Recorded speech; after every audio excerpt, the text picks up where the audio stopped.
Welcome back to ZGEN Global Podcast, where we do honest, unfiltered conversation on internationalization of Indian higher education. My name is Sumit Rai. I am your host and the founder and CEO of ZGEN Global Private Limited. And today we have with us Dr. Janhavi Inamdar, a reputed educationist with 38 years of experience in higher education and in international relations with almost 20 years, spanning across the geographies of what you can think around internationalization. Dr. Inamdar also have a doctorate in civil engineering, and she has worked as a principal and director across the verticals and stream during her entire career of 38 years. Welcome to ZGEN Global, Dr. Inamdar. It's a pleasure to have you with us today. Thank you. Thank you. Thanks a lot. Actually, I'm very happy to be here at your place. It is our pleasure, Dr. Inamdar, to have you with us.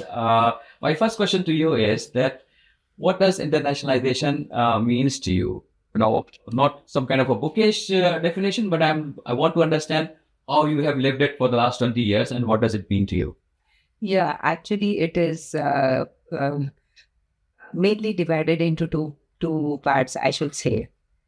Student-related and faculty-related activities, which are connecting the two the two universities from our country and the foreign university. Hmm. So, the student-related activities such as the student exchange, then master studies and joint degrees, dual degrees, and all of that. And faculty related, like we can say research, and for teaching also the faculty can go to each other's university and have lot of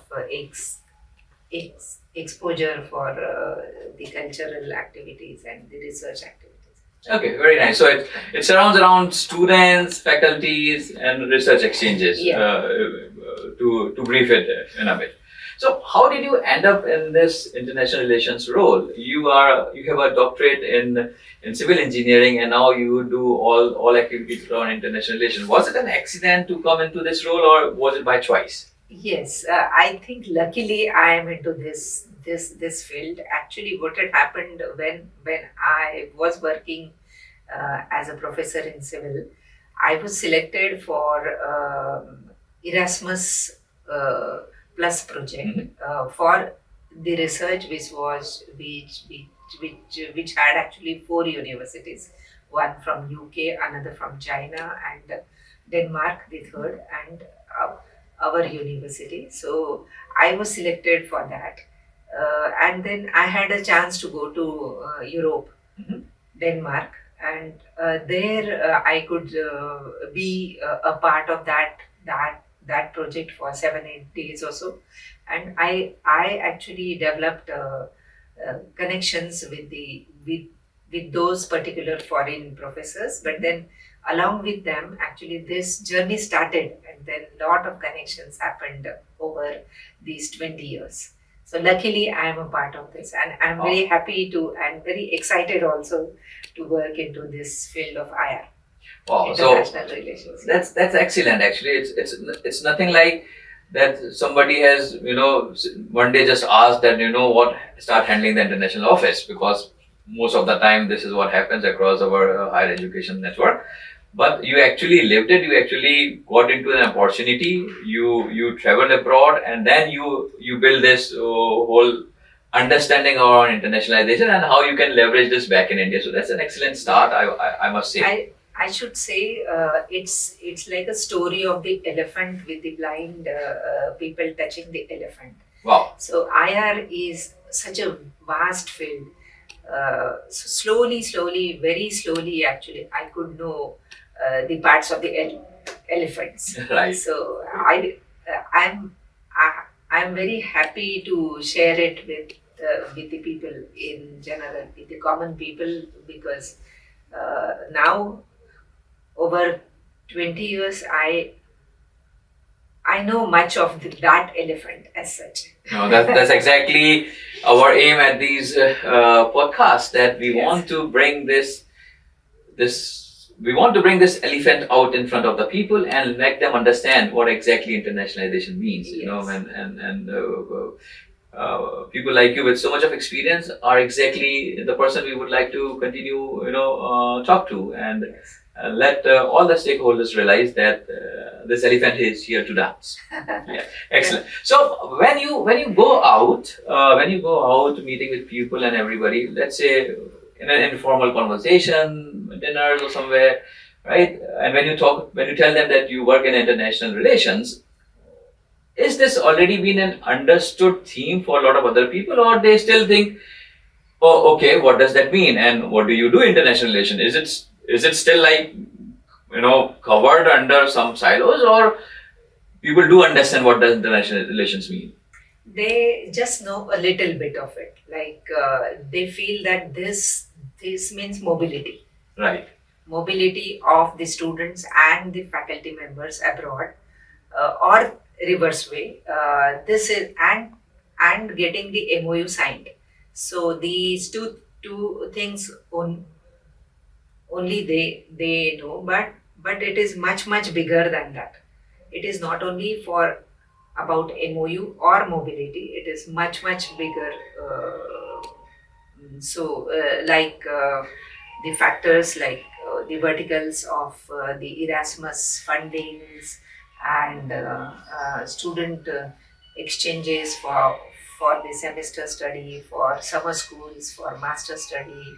Then there are various joint degree, dual degree, twinning. So many other things, so many other verticals are also there. So it should not be defined as how many MOUs are signed. Right. This question is not correct. This actually doesn't define the output or the status of IR activities Right. as a whole. Yeah. Right. So yeah, I think it makes sense that international relations is beyond the student exchanges and faculty exchanges. As a lot of people understand in this context, but it's actually a lot more, which you rightly pointed out. Be it joint degree program, research exchanges, training programs, immersive programs, guest lectures, virtual learning, virtual exchanges. While program these days is picking up, So it's quite a lot which this department has to handle, and I'm glad that I get a chance to speak to you today on this and explore these areas and how the people in general who works in international relations can benefit from this conversation, and look forward to implementing some of those within their office. Yeah. My next question to you, Dr. Inamdar, is how does leadership at the university, VC level, or the promoters see this international relations? What is their objective in defining the roles or the vision for the international office per se? Is it just getting the numbers of the MOUs, or do they actually believe that there's a lot more which this department can do, must do, and should do? Yeah, mainly because this is a new field and the VCs at Titan, they are also not very aware about the IR activities. Normally, they feel that it is related to the ranking. They want to earn marks for IR, whatever marks are there in accreditations and all. And for that, they feel that it is just about MOing. But I feel that they also need the exposure about IR activities in general. With their support, only the IR office can work very, very well. Otherwise, it becomes difficult. There are limited people to work. There are very limited budgets also. So it should change. And now I think with this NAP, new education policy, it will slowly change. But it has to now speed up. Right. Yeah. Right. So yeah, I think uh, the government is playing a tremendous role, and I think they published this. We call it the Bible of Education now, which is National Education Policy 2020, where there's a lot of focus being put on internationalization rankings as well. And very recently, the published report by the Niti Aayog on higher education gives a lot of understanding to universities how they can get started and what needs to be done. And I think that also kind of become some kind of a vision document for the promoters or for the VCs to look at that this department needs to work.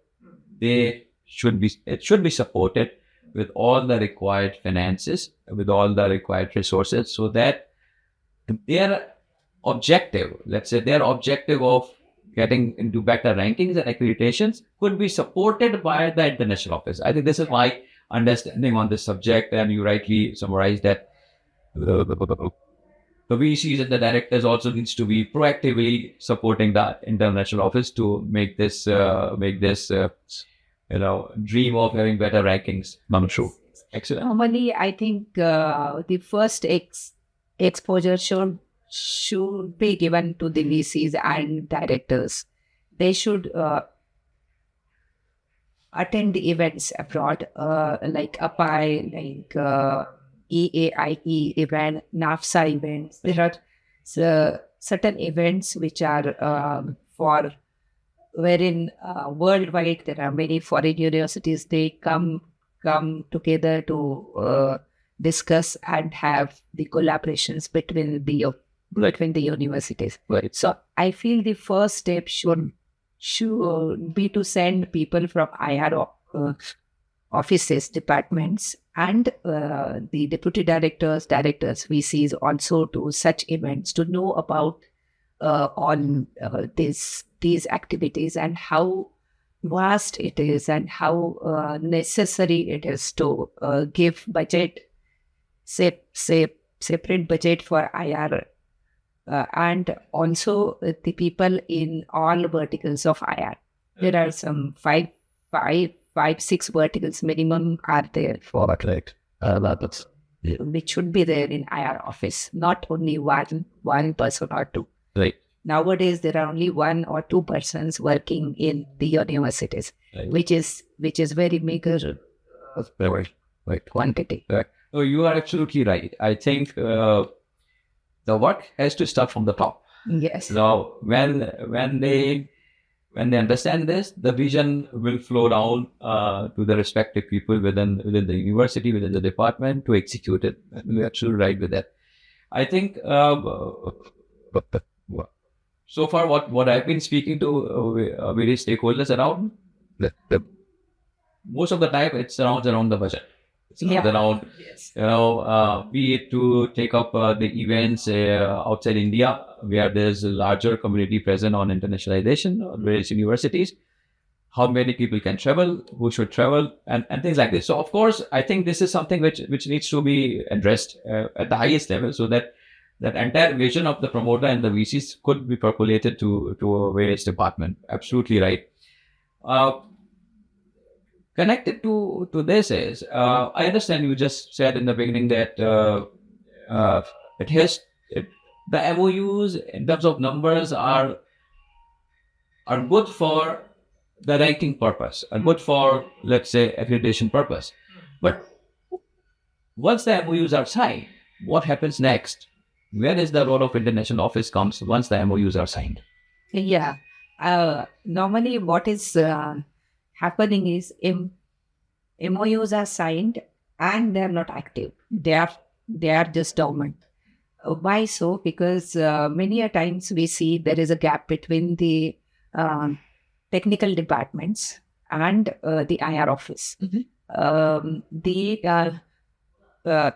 Example, suppose the faculty exchange has to happen. So the research of the teachers in various departments should be stronger, and they should have some time to work on those research or the connections with the foreign university professors and all. I mean, many a times the faculties in the Indian universities and and colleges are bogged down by the administration work also, along with the teaching work. So I appeal the principals, directors, and VCs that there should be some special 5%, 10% people, faculties in the colleges who are having very good research. They should be given some separate time besides their teaching activity. So the typical admin work should be zero. What I feel so that they will be comfortable working with the foreign university professors for research papers, for research, for books and all, book writing, or they can travel to foreign universities for teaching, vice versa. I think you have touched a very important point. This layer is somewhat is underplayed quite a lot across the universities in India. My dear viewers, I think this is the layer which we also try to address into our work environment at ZGEN. How to further enable the faculties at the universities, the Indian faculties at the universities, to go global. I think very rightly said by Dr. Inamdar with regards to the time and the resources provided to those top faculties who are excellent in research, which is something missing, and which is actually the topic for all the directors and deans who is watching this podcast. Please also take care of your faculty who could do excellently well in research and can bring you those research opportunities with foreign collaborators. So I think it's a very important point to tell. So MOUs is not the objective. The objective is the execution of the MOUs at different level. Be it sending students abroad for semester exchanges, be it bringing the faculty, be it joining the research programs, or other various layers in terms of logistically organizing the key elements within internationalization. Correct. At MIT, actually, we the idea is just that we sign a MOU in the second phase. The first phase is to plan the activity. We start the activity.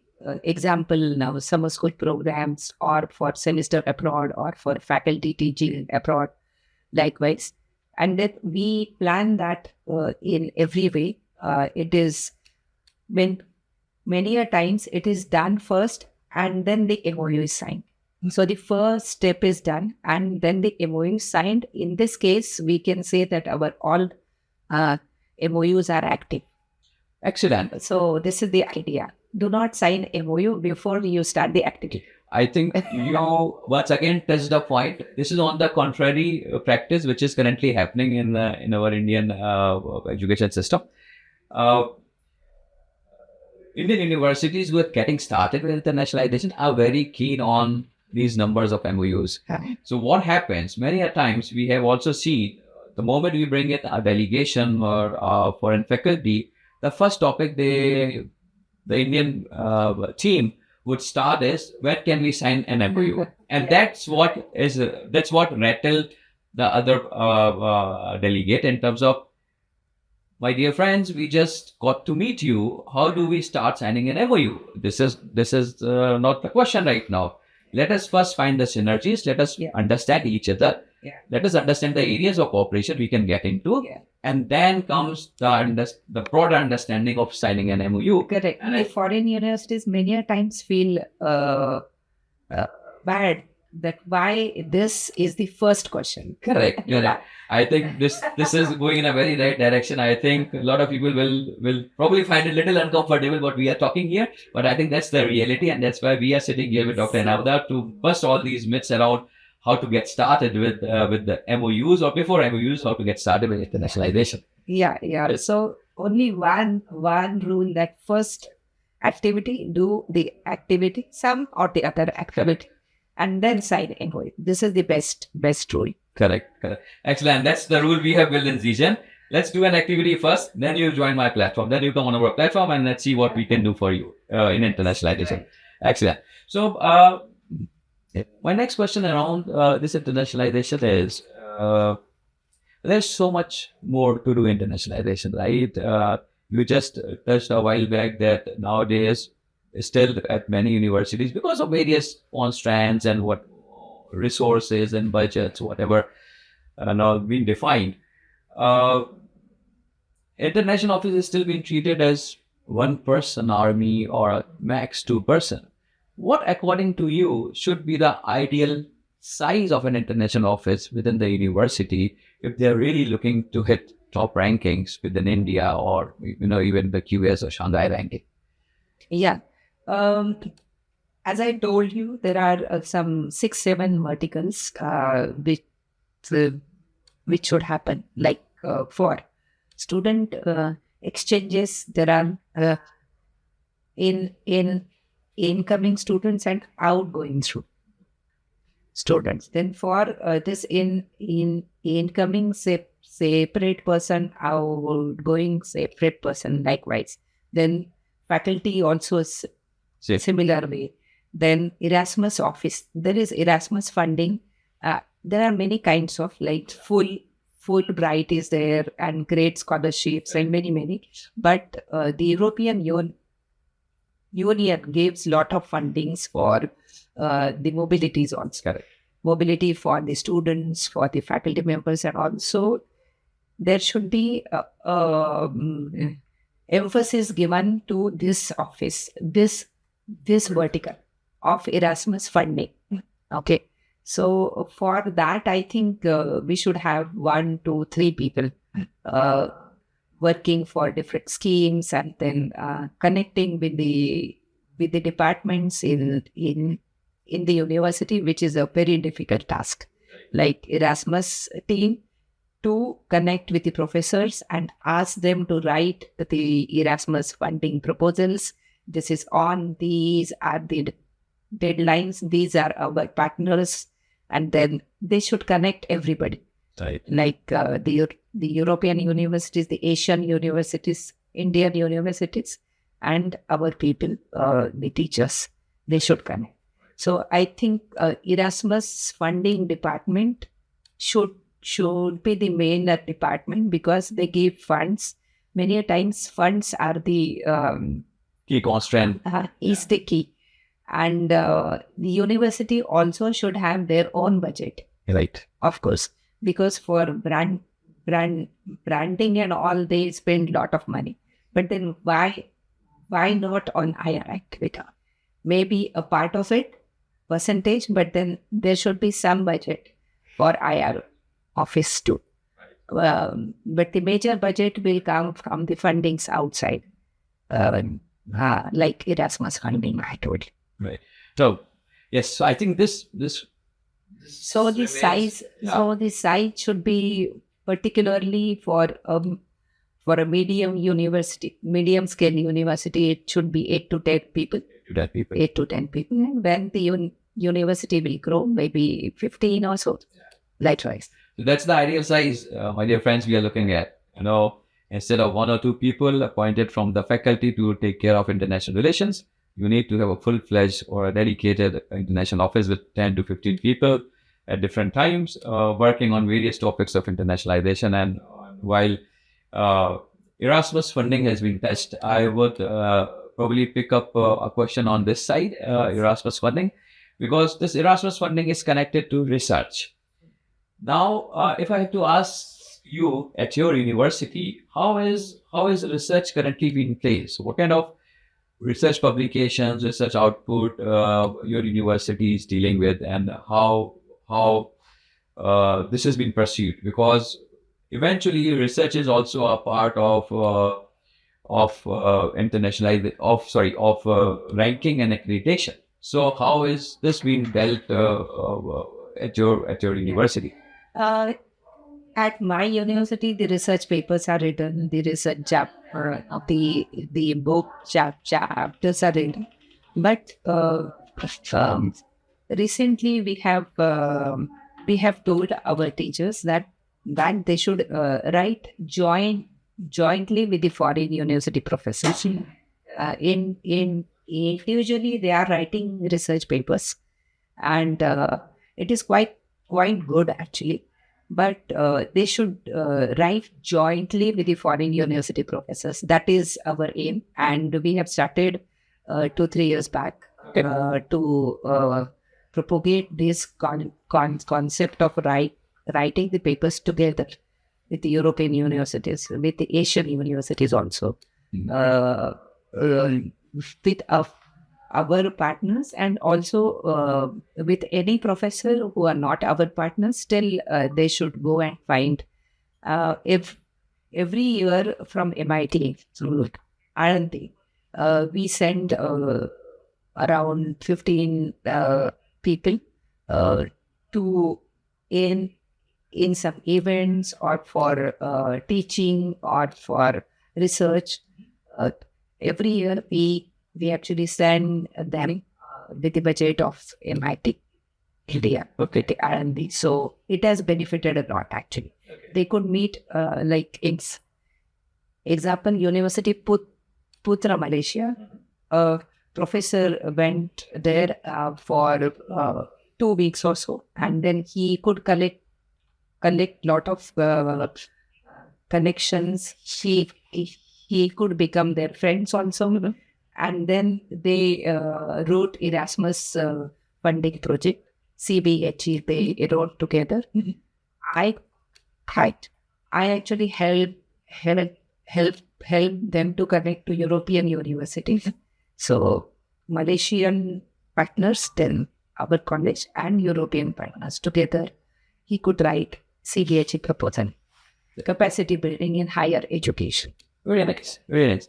So I think this collaborative piece which we have touched, I think is quite interesting, because let us say where there is a connection which exists, or somebody who traveled and got some connections and then jointly wrote proposal, it is still a mammoth task. If one of the pieces is missing, then this probably will not get executed, or will take longer to execute. Yeah. So I'm just throwing this as an open question. How about if this discovery could be made using our digital infrastructure, where our like-minded professors can come together, discover each other on the projects they are working, and submit the proposals online within their understanding, and then agree to write. So what I'm trying to say is, what if there is a platform which exists who actually enable this kind of collaboration or research proposal within the digital layer? Would you be open to such kind of experiences providing to your faculties? Yes. This is a very good idea to have a ready-made platform. Otherwise, it is like swimming in the sea. Yes. So it becomes very difficult when you are thrown and then search for the people outside and lost. So this is a great idea. Thank you so much.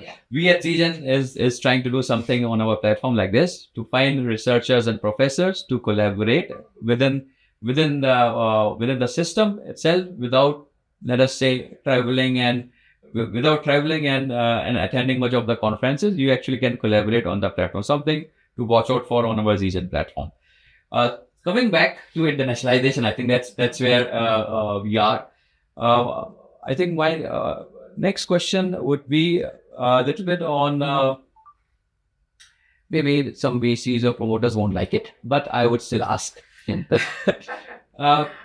as an international office, what kind of challenges you face from the VCs or promoters in your work? I mean, are they supportive? I'm sure they will be, but are there also some of those direct challenges which they pose you in terms of your functionality as an international office? Correct. This is a very right question, but not for MIT. Why? Because I have actually started my first step to give exposure to VCs and directors. Excellent. So at the first step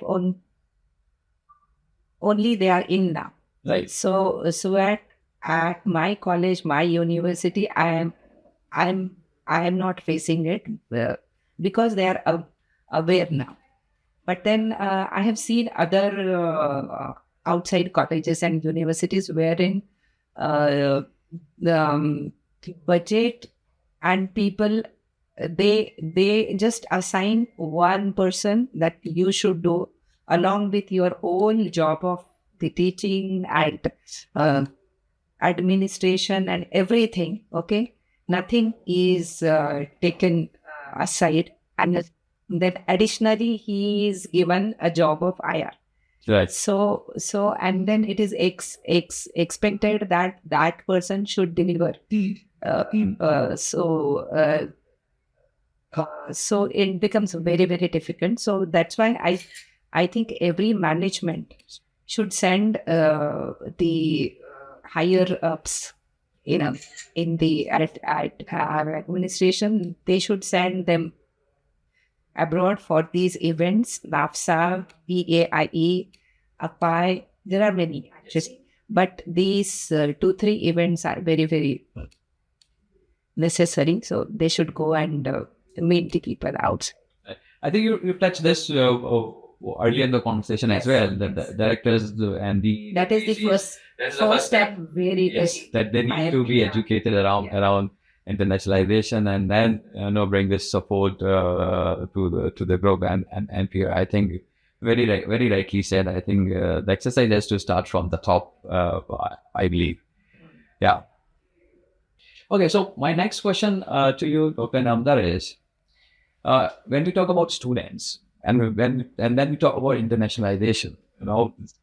Not everybody is a student so privileged that they can have these international opportunities, traveling abroad, semester abroad, immersive program abroad, which is connected more to students.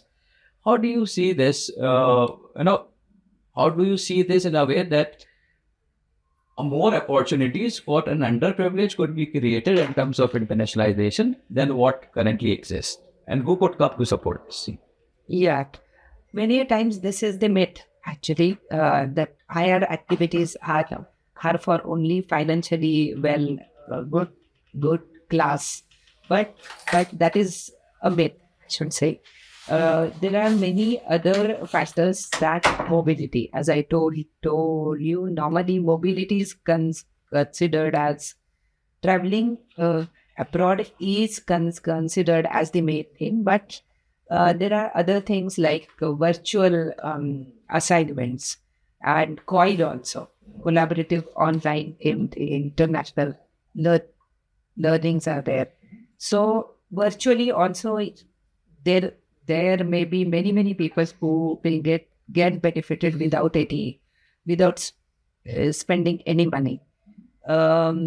Many a times the projects, the final year projects, or also in between second year, third year projects, they can be jointly done by the student of our partner universities and our students together.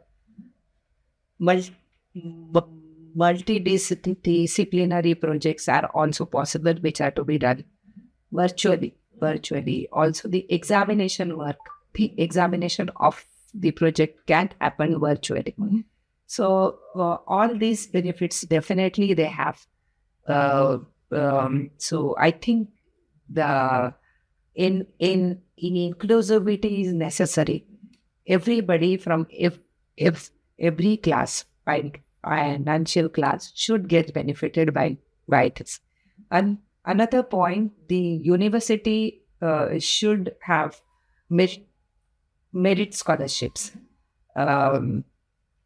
Some percentage of the expenses will be borne by the host by the parent university. That is also there. Plus, there are some government schemes. So through those schemes, they can apply for the travel funds. And in our MoUs, many a times we ask for fee waivers, tuition fee waivers, schemes for the full semester abroad. Suppose they waive off the tuition fee, then the student has to only pay for the living expenses and the travel. And out of this expense also, some percentage on merit basis should be given by the university or the partners in industry partners also. I, I will suggest to the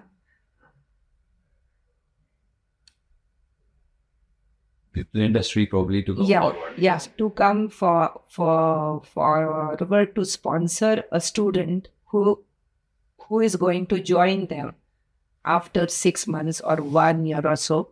They can sponsor a little amount for the short-term summer school programs and all. It is a benefit to them only because the student will be joining ultimately to them. So they are the beneficiaries. So they should sponsor the student. And this is also one of the way to cover that any student should get benefited by IR activities. My dear friends, I think Dr. Inamdar is touching a very important point in terms of inviting the industry to come and support the internationalization activities at universities in India. So far, industry is supportive enough in terms of helping with summer placements, with jobs, with after graduate placements. All those things the industry is already doing. But I think one of those layer of helping the Indian students early in their career to realize the dream of going international. I think that is something which the industry should take forward.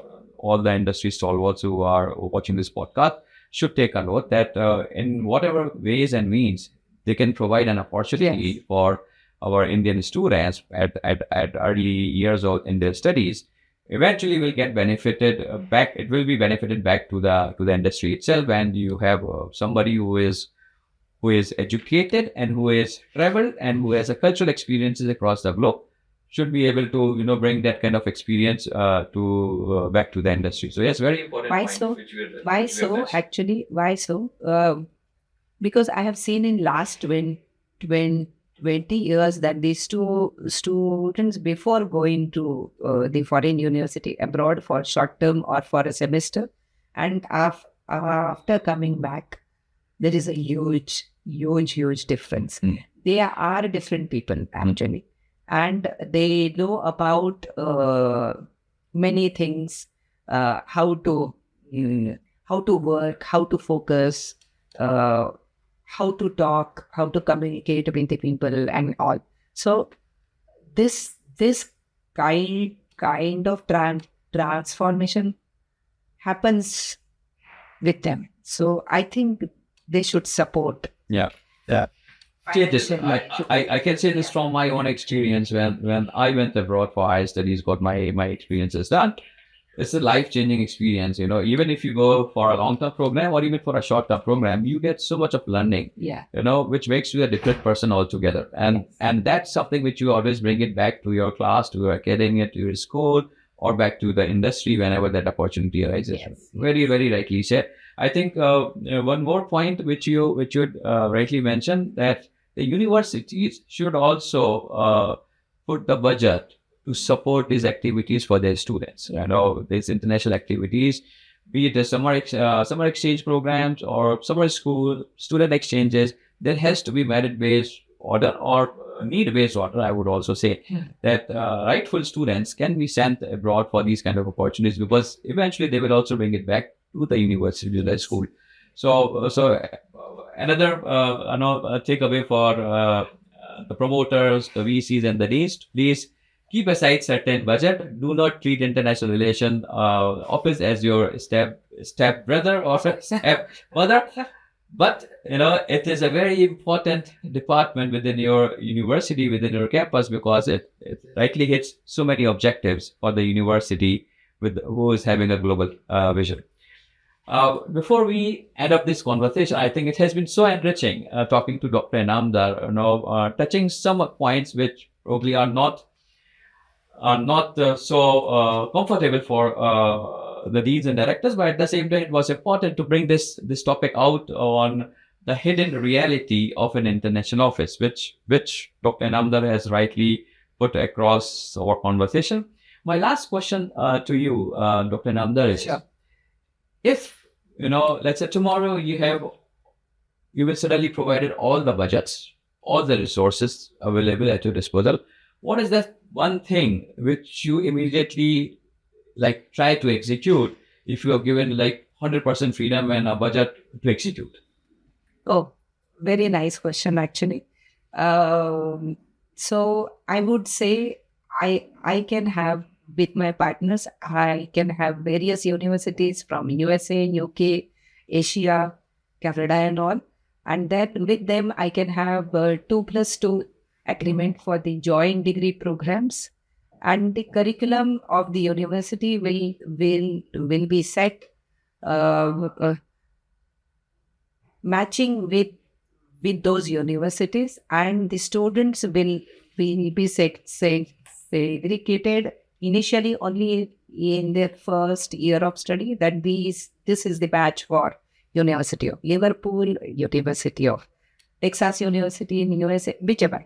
Okay, whichever partners are there, then a batch of the students will be studying here in MIT for 2 years, and then for next 2 years they will be going to those particular universities with whom we are having this 2+2 arrangement of joint degrees. And in this, our university will also support wholeheartedly for the benefit of India, I should say, because actually the parent university will lose two years of tuition fees. Yes. But still, this should happen at the university level for a bigger cause, Correct. for a bigger purpose. This is gaining momentum. I think you rightly said, and I'm glad that it has come out from you that a training program is the need of the hour, is something which you would rightly like to do it. And let us see how we at ZGEN can support you in that activity of initiating your training programs at your university. Dr. Inamdar, thank you so much for taking your valuable time out today and discussing all the realities around international office, what exists, what needs to be done, and in future how it could look like, starting with the training program, as an immediate requirement. It was Joint degrees, Yeah. joint degrees to be precise. It was lovely talking to you. Thank you so much once again, and I'm sure with this knowledge and experience which we have shared today with our audience, there will be some more. There will be beneficiaries who would be listening this podcast and gain from this experience in terms of how to well organized, manage, and prepare the international office and prepare the university for the future. Thank you so much, ladies and gentlemen, for joining us today on this podcast. And I would look forward to welcome you again with our next guest very soon. Thank you so much. And for all those who would like to know more about us, please visit zgenglobal.com, where you see a lot of activities done by our company. Thank you so much. Thank you, Sumit Rai, sir, and best of luck for ZGEN activities in the future.